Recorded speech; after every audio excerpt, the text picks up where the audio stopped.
So this is what you do the first time we're back together as a family, Vampire Book Club. Warning, this podcast, Vampire Book Club, will contain spoilers from the Vampire Diaries, the Originals, and Legacies. Hey everyone, my name is Michaela. Welcome to my podcast, Vampire Book Club. Please expect Vampire Diaries spoilers, Vampire Diaries universe, including Legacies and the Originals, as well as any of the books. In today's episode, I'm going to be talking about my favorite species in the entire Vampire Diaries universe, and that would be the Heretics. Heretics are a vampire hybrid. They are unique to the Gemini Coven.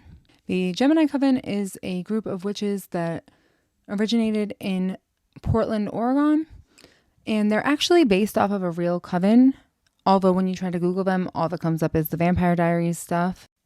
Twins play a major role in this coven. Twins merge together to become the leader of the Gemini Coven. Now, if the leader was to die, the entire coven does also die, with the exception if there are twins, they will stay alive because they will be the savior of the coven. Because again, when twins turn 22, they merge together to become the leader of the coven. Now, in this coven only, there is a very rare type of witch called a siphon witch, where they do not possess magic of their own. However, they are able to siphon magic from any magical source, including other supernatural beings, spells, and talismans. When a siphon witch is turned into a vampire, they, unlike any other witch other than Hope Michelson, get to keep their magic. Their vampirism becomes a constant source for their siphoning, and I really don't know if this is because they are not looked at as nature's servants because they do not possess magic of their own or not. But overall, that is my assumption. So a heretic is the only witch vampire hybrid, which is why they are called heretics. Okay, so I actually have a theory about how the siphon witches even started. I truly think that because they are only specific to the Gemini Coven, that because the way that this specific coven merges, that it needs to absorb the other twins' magic. Eventually, they evolved into creating witches that did absorb magic. So as we meet heretics or siphon witches, we see that they were treated very differently as children. They were treated differently from their coven. They were thought to be abominations. And honestly, I really don't see how that could even be a little bit possible. I think they are honestly, just even as witches, were the coolest species to exist. I don't understand why they weren't coveted more. I think that they are truly an amazing species and could have been used in a lot of different situations. If anyone in their family had needed a spell to be broken, they could have just siphoned that away for them. We see Valerie siphon a sleeping spell away. We also see the twins are able to siphon the Hollows magic out of Hope. We also see that they are able to siphon the armory door open. We also see a town-sized spell and a werewolf bite being siphoned, as well as a variety of other spells. We first learn about the siphons or heretics in season 6. So some of the heretics that we see are Kai Parker, Valerie Tulle, Nora Hildegard, Mary Louise.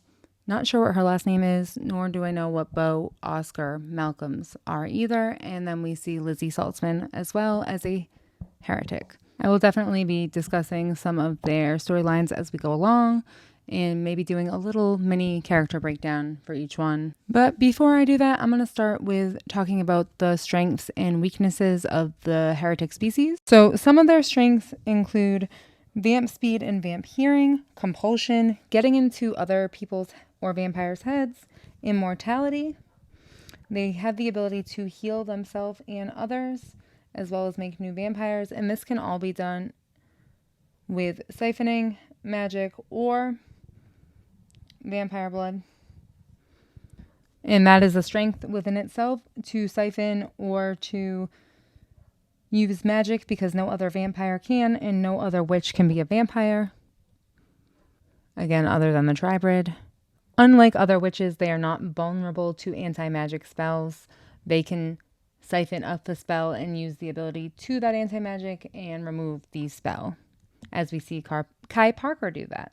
Which leads me to believe that St. James also would be able to have the same effect on the St. James in New Orleans.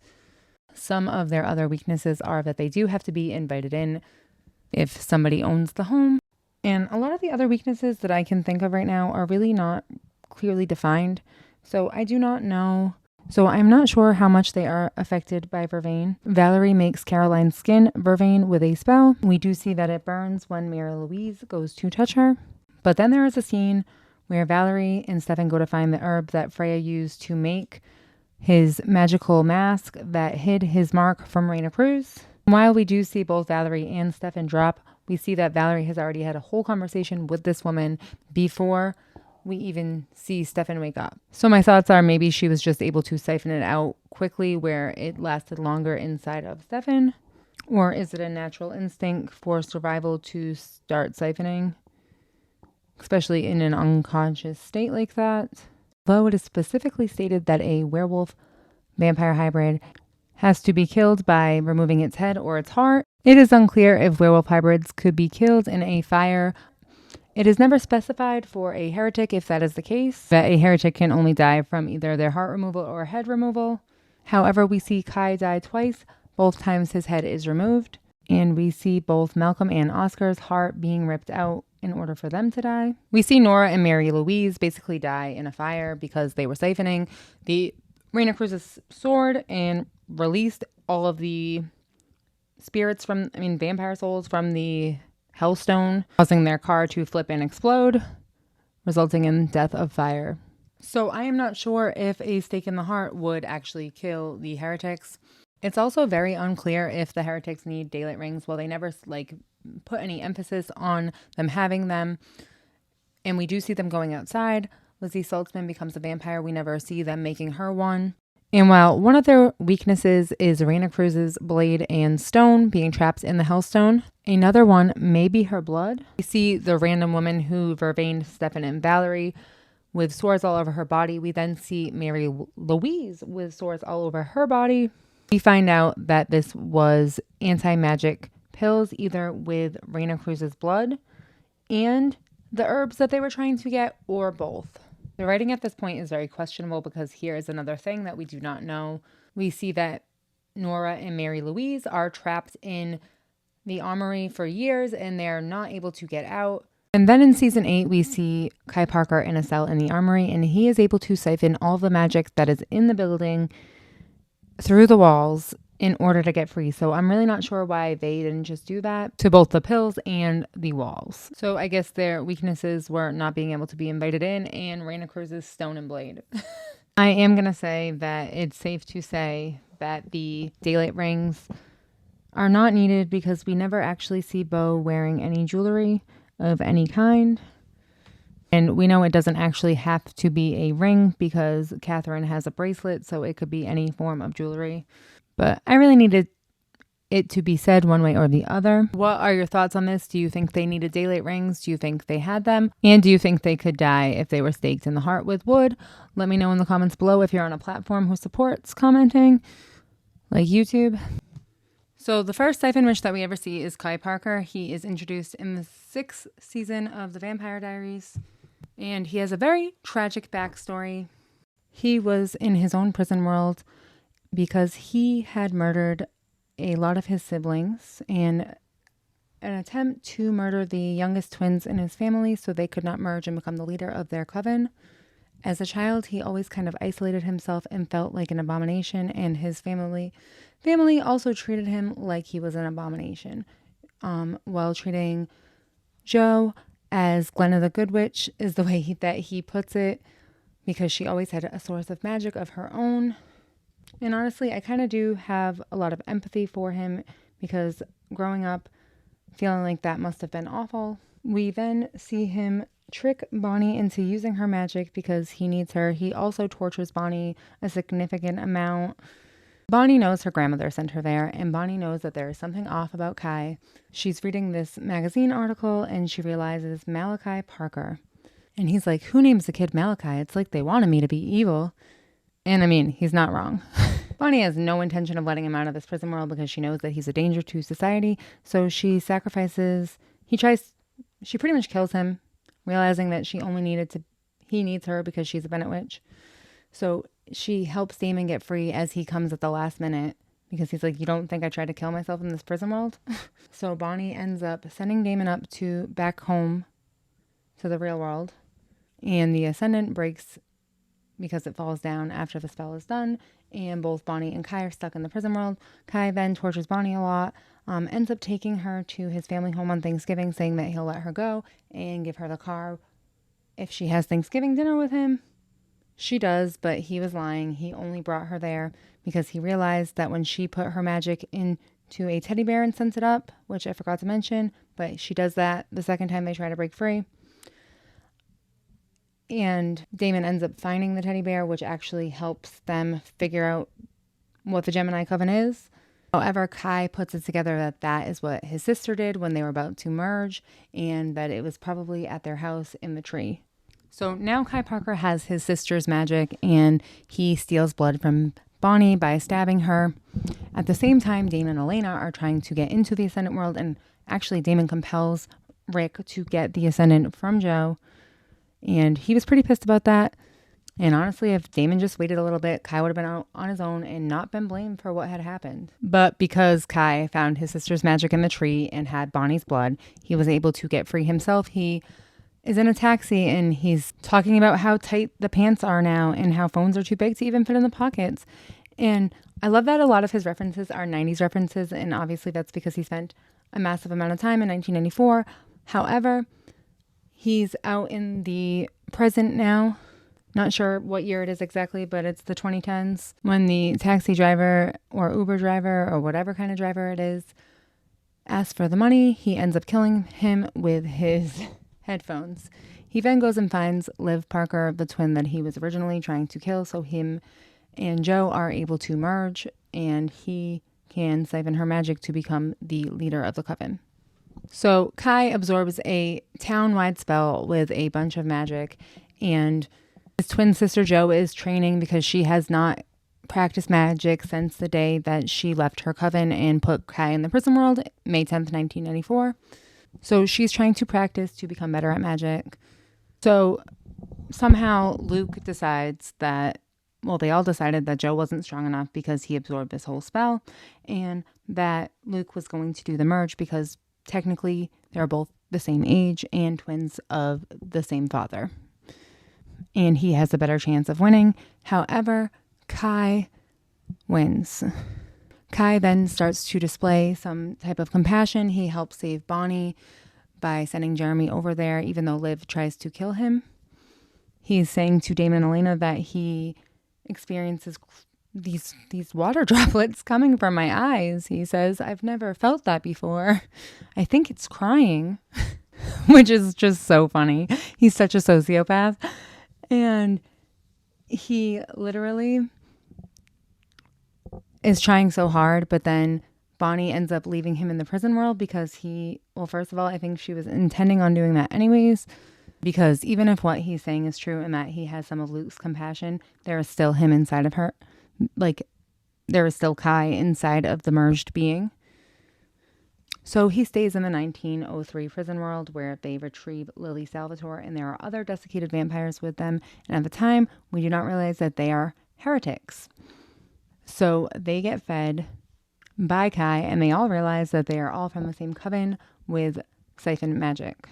Lily Salvatore was working with them and was able to get some of Bonnie's blood from the real world to be able to send it over and to help them get free. So while Bonnie is being captive and her blood was taken, there's a wedding going on, and it is Joe Parker and Alaric Saltzman's wedding. There is some more of the Gemini Coven there because Joe is obviously Kai's twin sister. Liv looks so good in that dress, by the way. It was definitely different from her normal attire. We don't really get to see her be fancy or hot like that as much, but I really loved her outfit. And while they're in the middle of giving their vows, Joe's heart just starts bleeding, and everybody's like, oh my God, what's going on? And then boom, Kai pops up. He did an invisible spell, and he just starts wreaking havoc on everybody. He ends up killing himself, which in return kills his entire coven.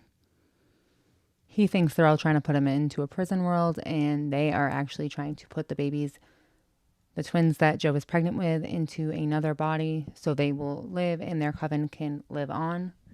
And this is kind of where we see, so Liv ends up helping Tyler earlier on in season 6 by killing a person that would have died by Tyler, and he would have activated his curse again because he is stripped from magic by the travelers. So he just wakes up when he comes back from the other side. He just turns into how he was as a human, since he was technically stripped of his magic, but still has the werewolf curse in his veins.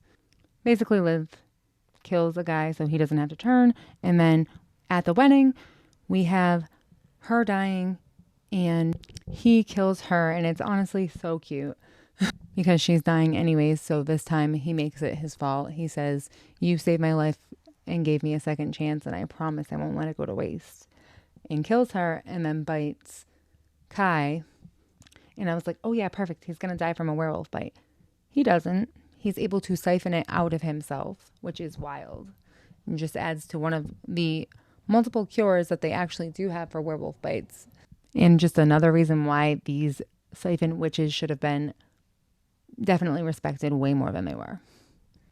He also does a sleeping spell that links Elena and Bonnie's life. So as long as Bonnie is living, Elena will be sleeping.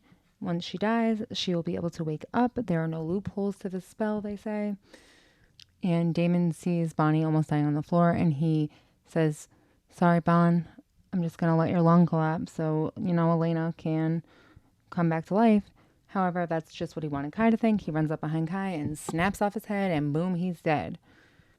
And then Kai makes a return in season 8 when Hell has been opened. He was freed. We first see him at Mystic Falls at the Mystic Grill, where he orders a bunch of food and then realizes he cannot taste or feel anything, so he's not actually alive. He seeks Damon's help to try to get Bonnie to help him stay permanently alive so he doesn't have to go back to hell. And Damon tries to work with him so he can get Elena freed, but like usual, Kai ends up fucking him over somehow, or Bonnie just doesn't agree. So while he's trapped in the armory, he gets trapped at some point. He's posting on Twitter, Cobra Kai, 1970, whatever. And he basically says that the baddest bitch of all is running hell, Catherine Pierce. Duh. They have him being held in a cell at the armory, and they probably didn't think anything of it because both Mary, Louise, and Nora were also held in these cells and for years, like 3 years, and they were not able to escape. However, I'm not sure why, because Kai, Lizzie, and Josie's magic starts acting crazy while they are in the armory. Kai tries to say, "I can help you with their magic problem.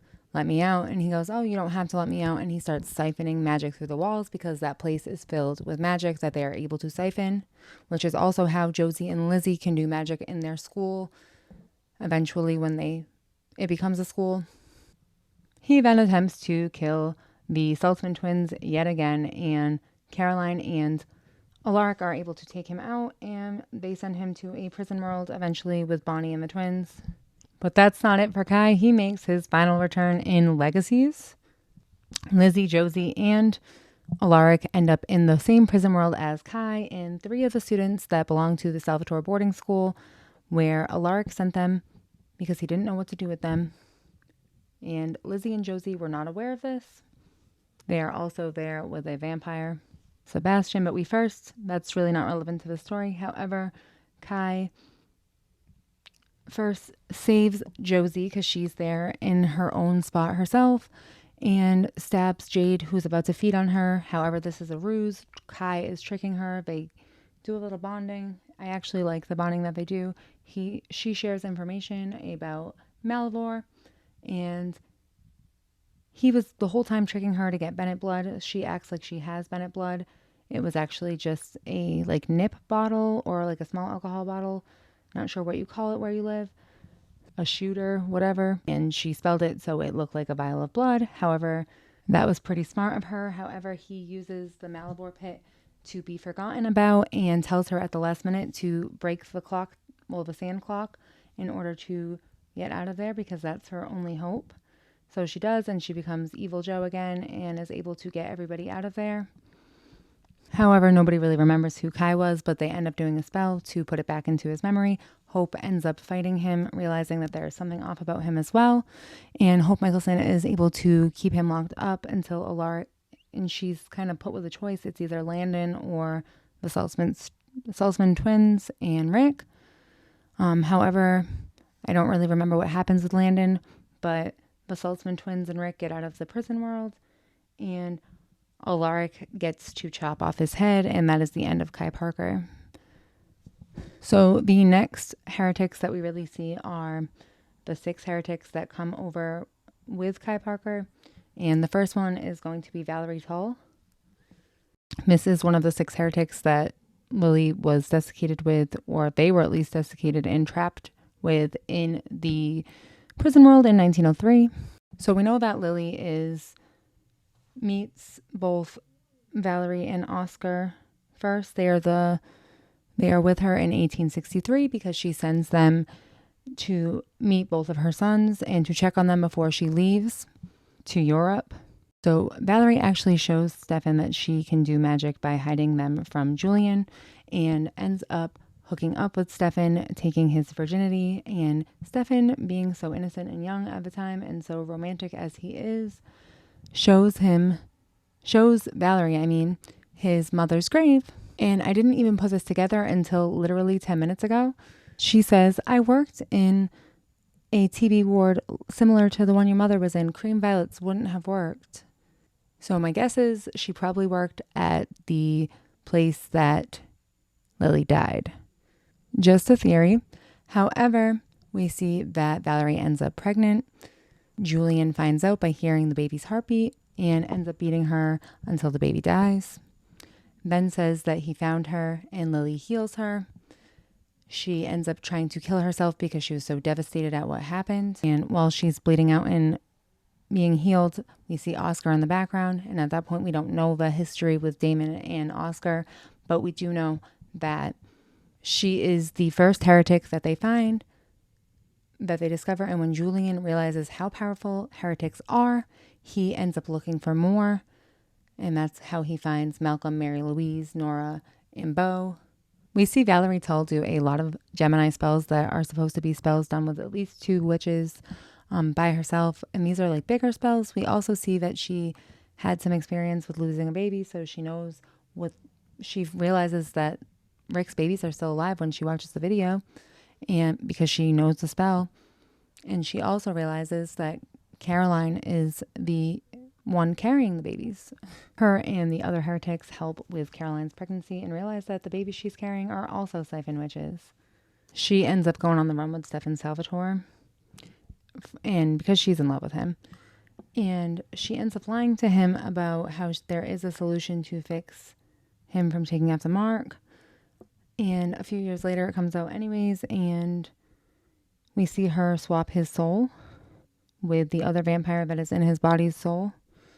And she realizes in that moment that he doesn't want her to die for him because he doesn't love her like she loves him. But she's pretty powerful, and she does a lot of cool spells by herself. She's able to cloak a lot of people and just do the transfer swap with both Reina Cruz's mark and with, the whole soul swapping thing. And she also is the one who discovers, like I said, the babies and whatever else. I really did like the Stefan Valerie backstory.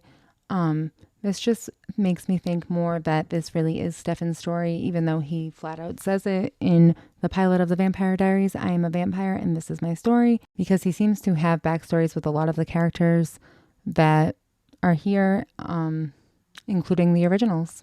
So the next 2 vampires heretics that I'm going to talk about are Nora Hildegard and Mary Louise. They are a gay couple in the 1900s. They are also obviously both siphon witches, and their parents both tried to kill them while they are torturing Caroline. Mary Louise says, my family used to run a slaughter shop, and they had no problem when they found out what I was, hanging me with like a cow. I feel so bad for all these siphon witches, and they're disgusting with magic parents who don't even realize like how powerful and unique this ability is, and how much they should be using this ability to their benefits. for their whole coven. They were both really passionate, strong, fun characters, and I really enjoyed them. Mary Louise had a tough time adjusting to this time and was very conservative and still stuck in a century ago, where Nora was very quickly adapted and very well adjusting. This causes a lot of drama for them in their relationship. In the end, they both get trapped in the armory, and Mary Louise is being fed anti-magic pills that make her sick, and she is dying. They trick Nora into helping her, but they don't actually have a cure. Reina Cruz's sword is stuck into the car that they are driving, and as Mary Louise is dying, she's like, you know what? This bitch has taken so much from us, and then literally Nora gets marked with Reina's sword as she threw it through.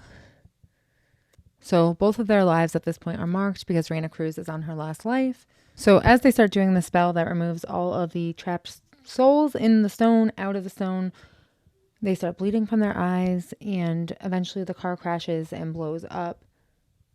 But all the stones are released. All the souls are released from the stone, and Nora and Mary Louise die. It was a very heroic death. So one of the other heretics that we get to see a lot is Beau. He is a mute. However, he wasn't always mute when he first became part of the Lily's heretic group or siphon group. He was actually an amazing singer, and they actually play his vocals. Also, at the end of season 6, there's a different actor plays Beau than the one that does in season 7. Beau is very expressive. His character, you're able to tell what he's trying to say, even though he doesn't actually speak. The reason that he is mute is because Reina Cruz stabbed him in the throat, cutting all his vocal cords, which the mark is permanent. While Caroline is giving birth, Reina Cruz's mark opens up on his neck and he starts to run. However, she catches up to him and rips his heart out and then lights his body on fire. So his soul is inside of the stone, and when it gets released by Mary Louise and Nora, he is seen by Bonnie, Enzo, and Damon. They're like, don't kill me, we're friends. He's like, we don't know you. Yeah, he's like, not in this body, it's me, Beau. And Bonnie doesn't want to let Damon or Enzo kill him, but Damon does it anyways. R.I.P. Beau. Thanks so much for helping with Caroline's babies. Dead. So we also see Oscar. Oscar is a heretic that was there in 1863 with Valerie. Well, he was not a heretic yet. He was just a siphon witch from the Gemini Coven. Oscar was really loyal to Lily's cause at first and liked being a part of a family because he, like the rest of the siphons, were rejected and neglected. When they get free from the prison world, Lily sends Oscar to find Julian's body. He has found Julian's body months prior to this, but he does not want to say anything because he is having the best time of his life. Damon, Bonnie, and Rick show up on his doorstep. They are going to use him to leverage for Elena's coffin. When Oscar opens the door, he immediately recognizes Damon, and Damon is slightly confused, like, how do you know me? He's like, you're Lily's son. I met you back in 1863.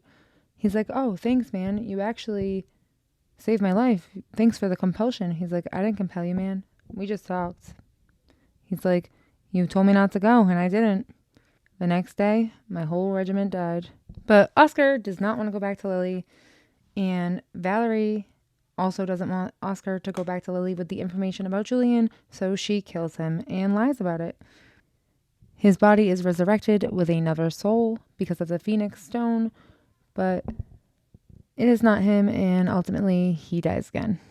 So Malcolm is probably the least seen heretic of all the heretics in this show. However, his character really puts a lot of things in motion for us and is very crucial to the other characters' development and storylines. So once all of the residents are cleared from Mystic Falls and the heretics have Damon and Stefan's home, Bonnie and Damon come back to see this, and they are like, nope, we're not going to stand for this, and they kill Malcolm.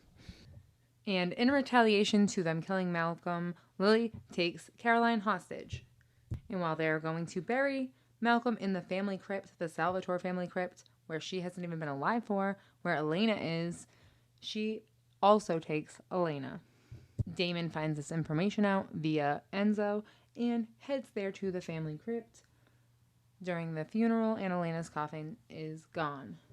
Lily says some crazy stuff about how she used to take his toy soldiers away because being beaten never worked for him, so that's why basically she took Elena away, and Damon figures out that she's trying to plot both Stefan and Damon against each other. She's so furious with Damon and tells Damon that he killed her eldest son. How ironic that you took him from me. Like, so messed up. I feel so bad for Damon in this moment. I want to like cry for him and hug him. Mary Louise tells Damon that he was the reason that she was not on the streets anymore. Nora says that he saves her life from her parents. And Valerie says that he reunited her and Beau, and they hadn't seen each other in a decade. And he really brought them all together and was Lily's sounding board. So he's really responsible for the Heretics being where they are and for both Elena and Caroline becoming hostages. And the last Heretic that I think we see in the entire series is Lizzie Saltzman. She gets blood from the school's emergency medical supply of vampire blood, and it ends up being Hope's. She becomes sire to her. She has a tough time adjusting to vampirism. She's bouncing into walls and very klutzy and very it's actually kind of comical. I really like how they show it. Honestly, the deeper I got into talking about this Heretics, the more I really didn't want to talk about them anymore because everything about them was not clear at all and really confused me. But I hope that you guys enjoyed what I wanted to say. If you have anything that you're thinking about this topic, go ahead and let me know if you're able to. See you guys next week. Bye.